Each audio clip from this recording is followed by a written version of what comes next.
Pourquoi mes cheveux crépus ne poussent-ils pas?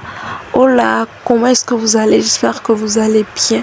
Moi, je vais hyper bien par la grâce de Dieu. Donc ici, on parle de cheveux, on parle de pouces. Vous suivez mon évolution capillaire avec moi jusqu'à ce que j'atteigne ma longueur de réponse.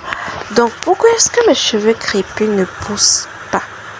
Pourquoi depuis des années où j'ai coupé mes cheveux, ou bien depuis des années que j'ai arrêté le défrisage, ou depuis des années où j'ai arrêté de faire des coiffures qui sont trop serrées, des coiffures qui engendrent la casse, parce que c'est la rétention de longueur qu'il faut pour faire pousser mes cheveux. Mes cheveux ne sont pas encore au niveau de mes reins. Alors c'est une très bonne question. Il faut savoir, comme tout le monde, tu le sais déjà, tes cheveux poussent, tes cheveux crépus poussent. Mais comme on le dit si bien, la rétention de longueur est la clé.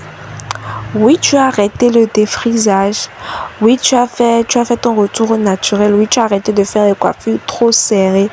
Mais au niveau de ton hydratation, qu'est-ce qui se passe? Qu'est-ce qui se passe au niveau de l'hydratation? Est-ce que quand je finis de faire mon wash day, je mets que du beurre? Est-ce que quand je finis de me faire mon wash day, j'applique que de l'huile sur mes cheveux? Est-ce que quand je peins mes cheveux lors du démêlage, malgré le fait que je fasse plus de coiffure hyper serrée, je ne me suis plus défrisé les cheveux, est-ce que j'ai encore beaucoup de casse?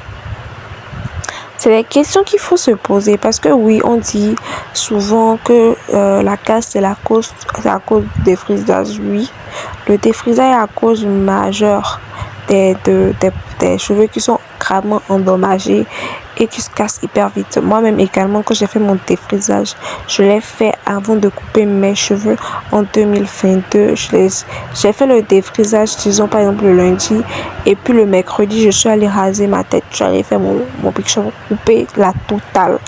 Parce que la casse que j'obtenais quand je mettais le peigne de mes cheveux, c'était pas possible quoi. C'était pas possible.